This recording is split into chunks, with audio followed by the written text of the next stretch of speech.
আসসালামু আলাইকুম। মাত্র সবাই রওনা দিলাম কুয়াকাটার উদ্দেশ্যে। সবাই দোয়া করবেন যাতে সাবধানে ভালোভাবে পৌঁছাতে পারি। তো চলেন শুরু করি।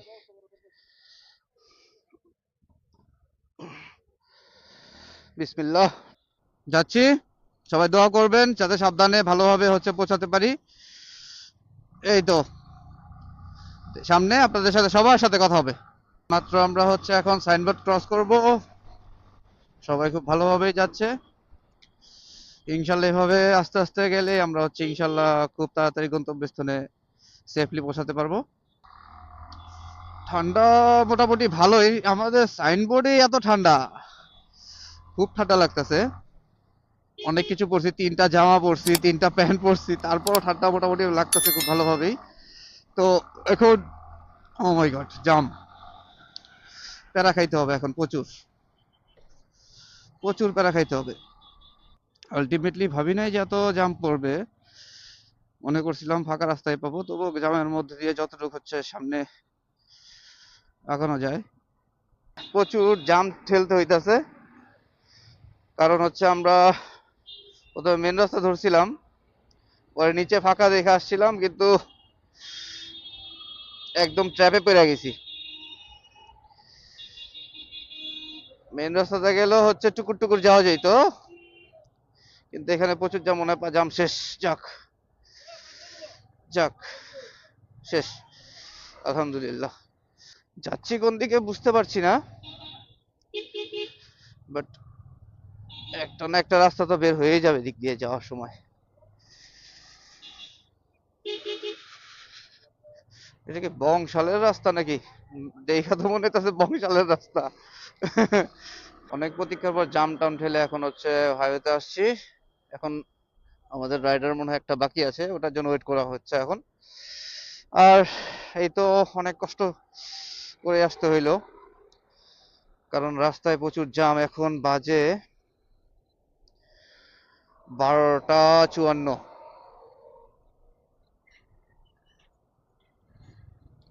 চলেন, চলে আসছে, এখন আমরা রাইড করি।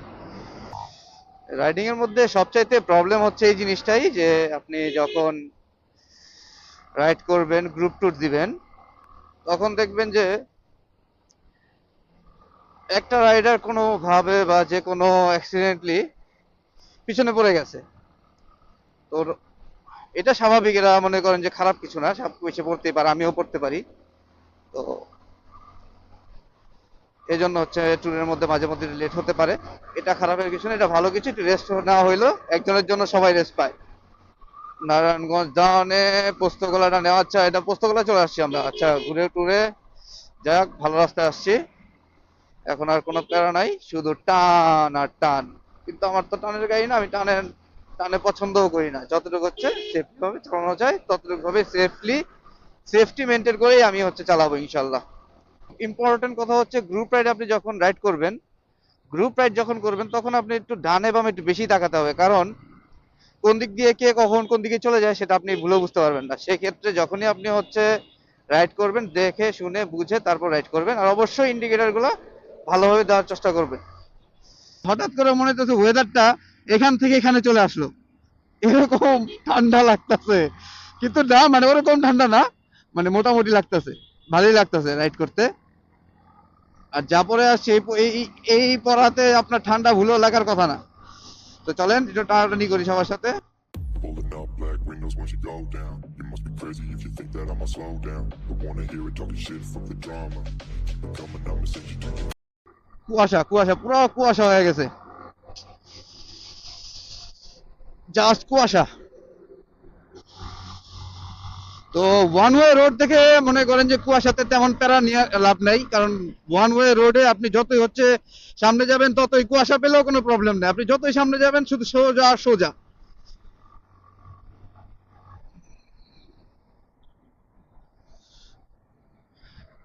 ভাই ঠান্ডা বাইরে গেল।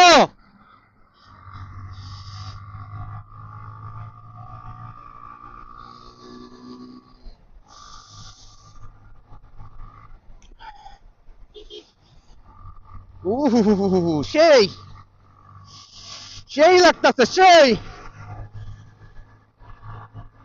সেই এই শীতের মধ্যে গরম ঠান্ডা ওয়েদারে হালকা কুয়াশার বৃষ্টি হবে, হালকা কুয়াশার মধ্যে আপনি ঢুকে যাবেন। এটাই তো হচ্ছে আপনার মেন রাইডের থিং ভাই। এটার জন্যই তো হচ্ছে আমরা ছোটখাটো সবসময় একটা ট্যুর দিয়ে থাকি। অবশ্য আমি নতুন, কিন্তু স্বপ্ন ছিল এরকম ট্যুর দেওয়ার। তো আল্লাহ অশেষ মেহেরবানিতে ট্যুর দিতে পারছি। তো রাইডার যারাই আছে তারা খুব সুন্দরভাবে যাচ্ছে। মানে কোনো হচ্ছে আপনার রেস নাই, যেমন হচ্ছে ছাপড়ি পোলাপাইন যা করে ওই ধরনের কোনো রেস নাই। জানি না এই রাতের মধ্যে কতটুকু বুঝতে পারছেন আপনারা। ঠান্ডা ঠান্ডা ঠান্ডা ঠান্ডা লাগছে এখন। এখন ঠান্ডা লাগছে, মোটামুটি ভালোই ঠান্ডা লাগছে। আমরা এখন কুয়াশার মধ্যে, মায়ের আমি বাপ, পুরা কুয়াশা। আপনারা জানি না কতটুকু দেখতে পারছেন, কিন্তু আমার চোখের সামনে পুরা কুয়াশা।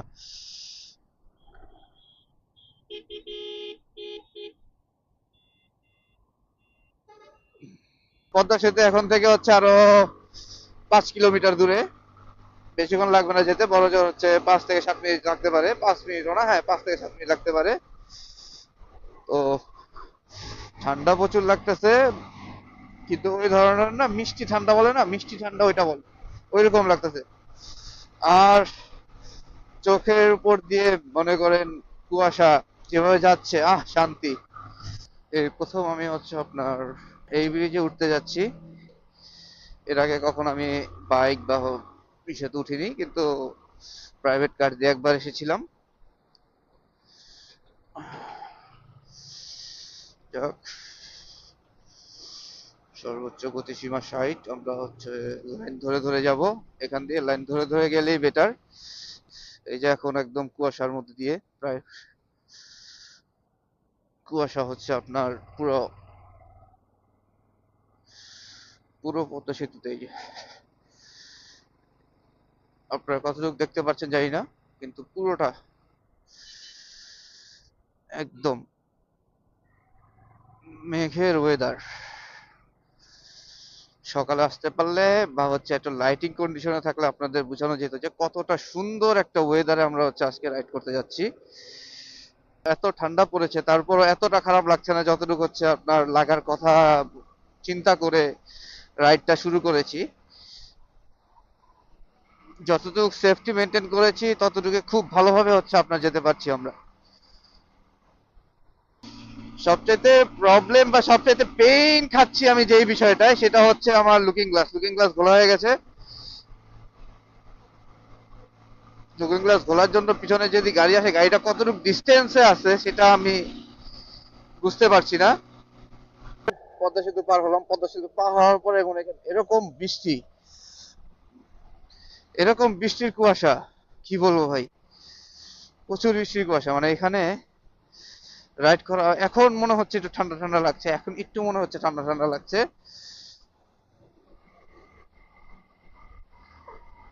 আর এই রাস্তায় যতটুকু সম্ভব একসাথে থাকাই ভালো, যতটুকু সম্ভব একসাথে রাইড করাই ভালো।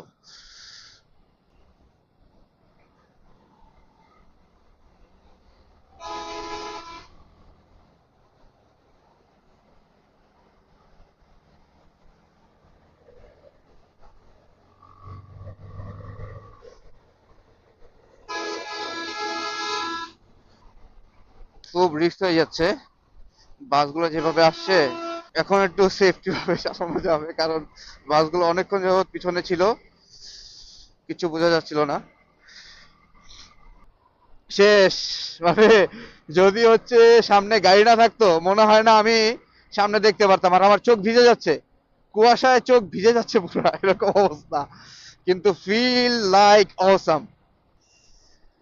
মেঘের দেশে কি এখনো তুমি হারাওয়ান মনে, কবিতা কি লেখো এখনো আমায় ভেবে, বৃষ্টি নামে যখন তোমার এই শরীরে, আমার রোয়া কি পাও বৃষ্টির সাথে আনমনে।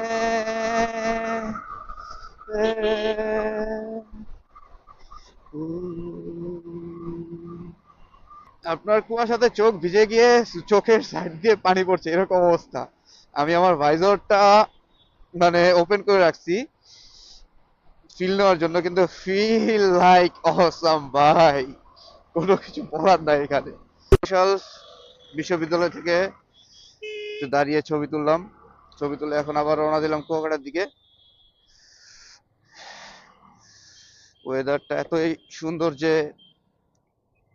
এই যে রাত 12টা থেকে ড্রাইভ করলাম, কোনো ক্লান্তি নাই।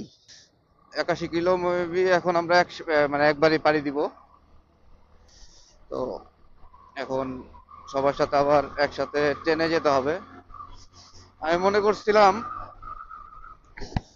আমি মনে করছিলাম যে সবাই মিলে আস্তে আস্তে যাব, কিন্তু স্পিডটা একটু বেশি বেশি হয়ে গেছে।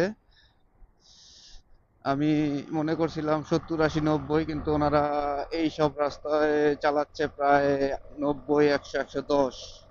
গতি ধরতে হলে আমার 110-এ 10-15-র মধ্যে চালাতে হচ্ছে।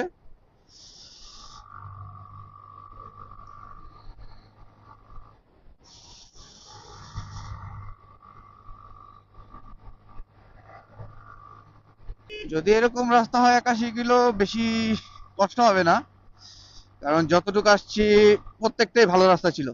আর এর আগে যখন যারা আসছে তারা বলছিল রাস্তা অনেক ভাঙাচুরা, অনেক খারাপ রাস্তা। বাট আমরা আইসা দেখলাম যে না, যতটুকু আসছি, যত দূর পর্যন্ত আসছি এখন পর্যন্ত, খুব ভালো রাস্তা। দ্যাট মিন্স রাস্তা রিসেন্টলি এগুলা করা হয়েছে। বাইক রাইড করতে করতে চলে আসলাম পায়রা সেতুতে। আশেপাশে তাকালে আশেপাশে তাকালে বোঝা যায় যে কত পরিমাণ হচ্ছে আপনার কুয়াশা এখনো আছে। ছবি টবি তুলে এখন আবার রওনা দিলাম কুয়াকাটার উদ্দেশ্যে। উফ, ঠান্ডাটা মনে হয় এখন একটু আবার বাড়তেছে।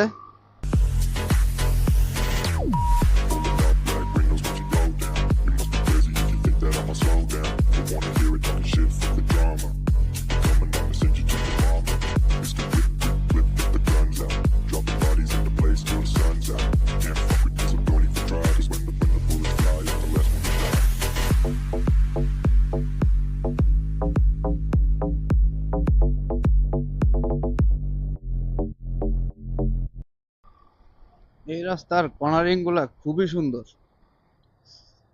আপনি খুব সুন্দরভাবে ক্রুজ করে বাইক রাইড করতে পারবেন। সাথে সাথে পাবেন স্পিড ব্রেকার।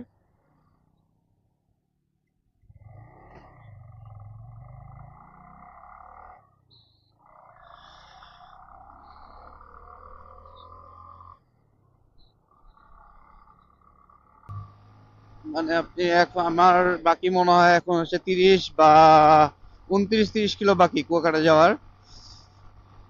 মনে হচ্ছে না বেশিক্ষণ লাগবে এখন, মানে যদি এরকম রাস্তা থাকে তাহলে। আর যদি মনে করেন মানে ভাঙা পাই তাহলে তো আর কথা নাই, কিন্তু এইরকম রাস্তা পাইলে, এরকম রাস্তা হইলে মনে করেন যে কোনো ব্যাপারই না। ও,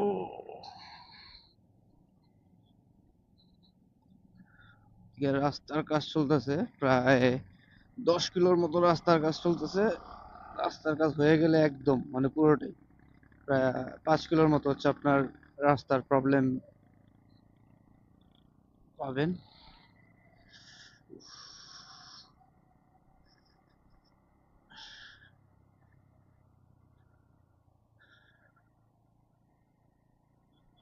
হাত তো প্রচুর ব্যথা করতেছে।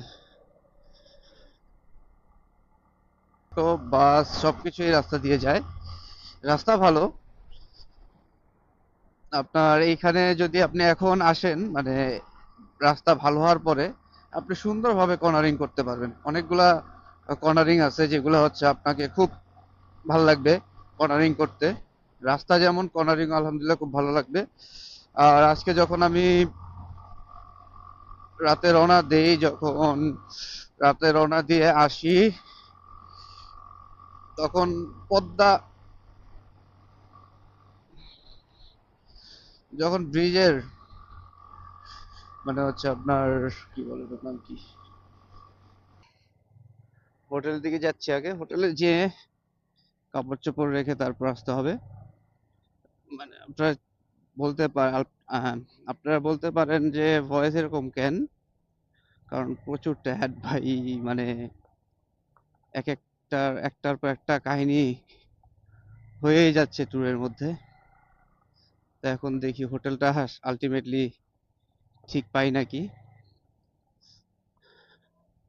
আগে থেকে বুকিং দিয়ে রেখেছিলাম।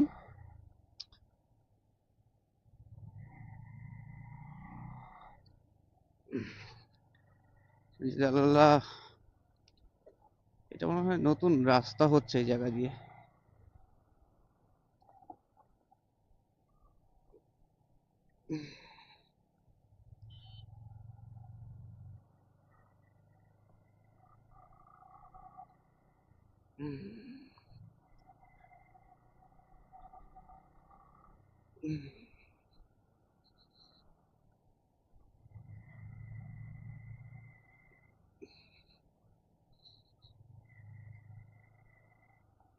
হোটেল